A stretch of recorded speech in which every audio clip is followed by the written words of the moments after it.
وسهلا بكم معايا في مطبخي، مطبخ منى سامي في منتديات ورد للفنون. ايه رايكم ندخل المطبخ النهارده ونشوف هنقدم ايه؟ اتفضلوا معايا. بسم الله الرحمن الرحيم. احنا النهارده هنعمل مع بعض تورته السينابون. تورته السينابون هي عباره عن وحدات سينابون متجمعه مع بعضيهم ومحطوط عليها الصوص الكراميل. تعالوا نعمل السينابون ده. ممكن تعمل وحدات او ممكن تتعمل تورته، بس انا النهارده هغير واعمله تورته. عندي كيلو دقيق، هيبقى معاه 2 بيضه، ربع كوبايه سكر. نعمل واحنا واقفين نحط كل المكونات الجافه مع بعض. ربع كوبايه سكر، ربع كوبايه السكر بتبقى حوالي 50 جرام. ربع كوبايه لبن بودر،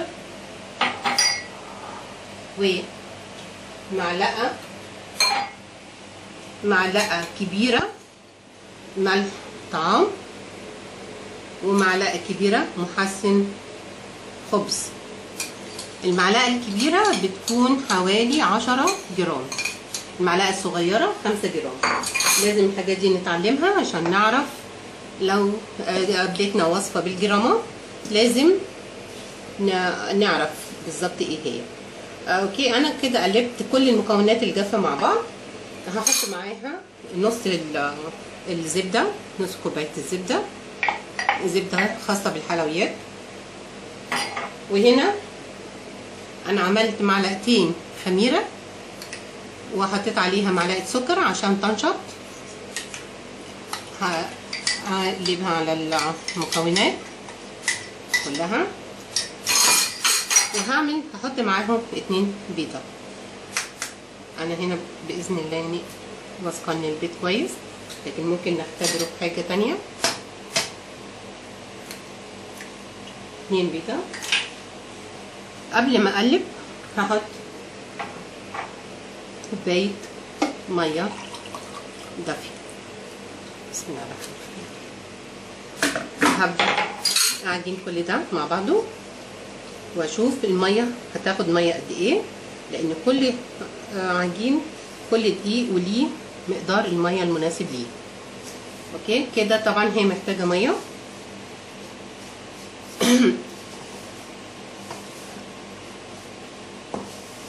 اوكي هحط نص كوبايه، يبقى كده هي هتاخد كوبايه ونص او كوبايتين الا ربع بالمقدار الميه اللي انا حطيته على الخميره، لان انا دوبت الخميره حوالي ربع كوبايه ميه. يبقى كيلو دقيق معايا ربع كوبايه سكر، معايا ربع كوبايه لبن بودر، معايا معلقه ملح كبيره، معلقه محسن خبز، ايه كمان 2 بيضه.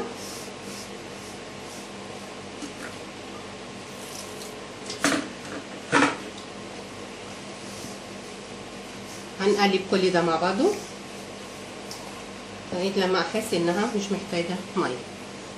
طبعا يجي دور ايديا في الموضوع.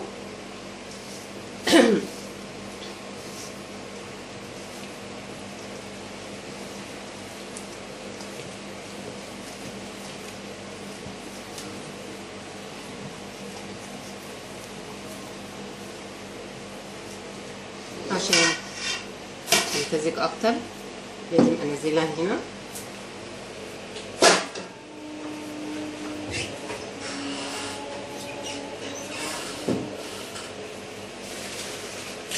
احط شويه دقيق عشان اقدر الم العجينه.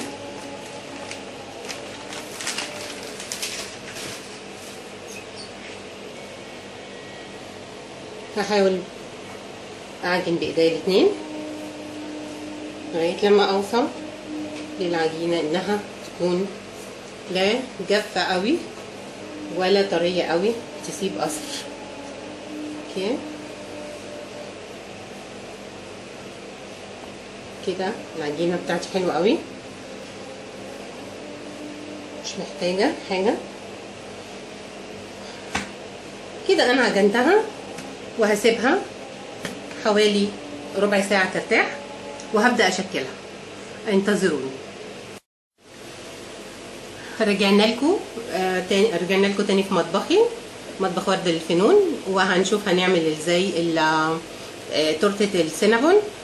كلمه السينابون دي راجعه للقرفه، والقرفه طبعا زي ما كلكم عارفين ليها فوائد كبيره جدا. كفايه انها بتقي من الامراض، يعني ليها فوائد كتير جدا لو اتاخدت مع الكركم كمضاد حيوي طبيعي. بس احنا دلوقتي هنعملها حاجه حلوه. تعالوا معايا نشوف هنعمل ايه. هنا عندنا سينابون، عندنا زبده سايله، عندنا سكر، دي ممكن سكر بودره او سكر سنترفيش. هناخدهم على جنب ونشوف هنفرد ازاي العجينه.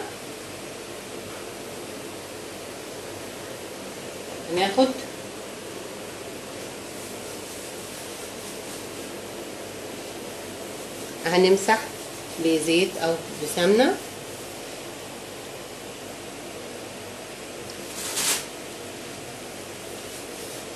اوكي،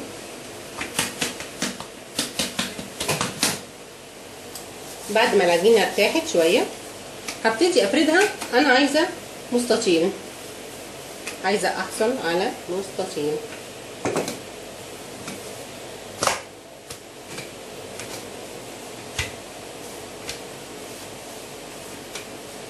في ممكن اللي مش بيحب السينابون ممكن نحشيها بودره شوكولاته ونعمل لها صوص شوكولاته ونحط عليها المكسرات، هتبقى طعمها جميل جدا. لكن طبعا السينابون ليه فوائد كتير زي ما احنا قلنا، فيا ريت يا ريت نعود ولادنا عليه. وممكن ندخله في كل اكلاتنا، هو تتبيله الفراخ او اللحمه نحط عليها السينابون.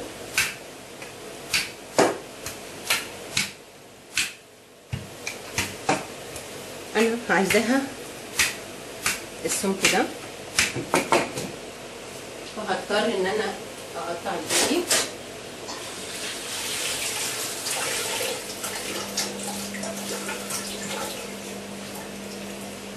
هاخد الاجزاء اللي طالعه عشان انا عايزاهم قد بعض بالظبط.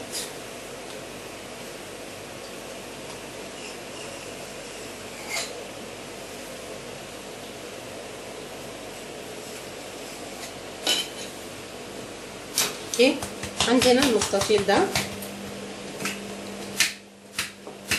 في حتت لسه.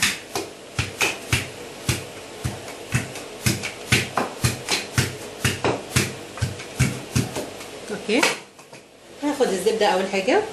انا بحب استخدم ايدي زي ما قلت لكم، لان ايدي بتحس بكل حاجه هي محتاجه تاني او مش محتاجه. هدهن كويس.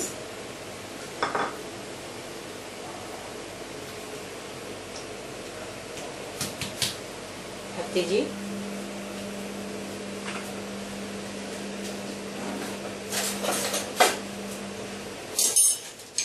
سكر، ارش سكر،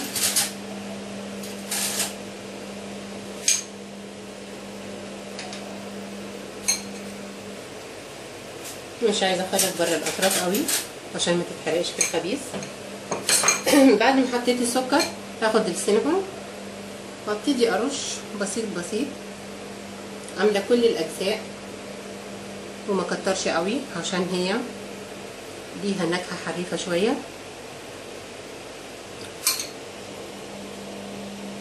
ريحتها جميله جدا، انا شخصيا من عشاق الاكله دي.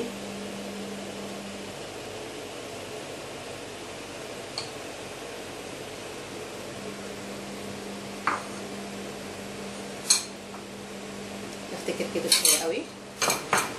هاخد برضو زبده.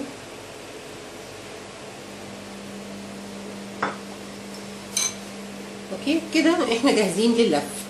هبتدي الف زي ما بلف السويس رول بالظبط. هاخد طرف سهله وبسيطه، مفيش اي تعقيدات. هلف واحده واحده، وبعدين ابتدي ابرم كده.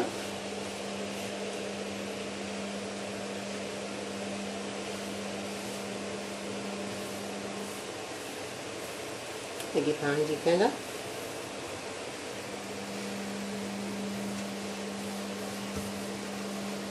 أكد عليها طبعا.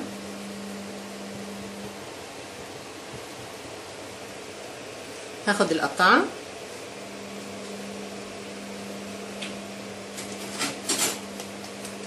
هقطع بسم الله الرحمن الرحيم حوالي قد 3 صوابع، ده كل 3 صوابع هبدأ اخد كل 3 صوابع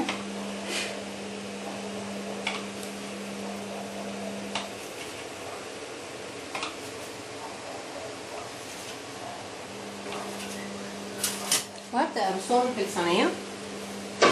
الصينية بتاعتي مدهونة زبدة. بسم الله الرحمن الرحيم، واضغط ضغطة بسيطة.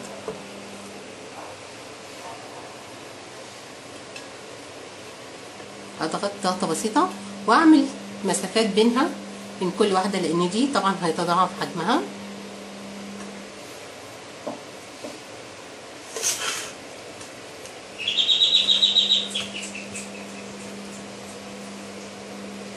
بالشكل ده. هنكمل مع بعض كل الصينية وارجع لكم تاني باذن الله بعد الخبز.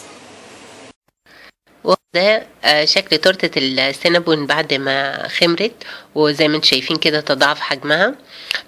هندخلها الفرن وهنسيبها لما تستوي خالص، وهنختبر طبعا انها استوت. ندخل فيها سكينة او شوكة نشوف انها من جوه مستوية كويس.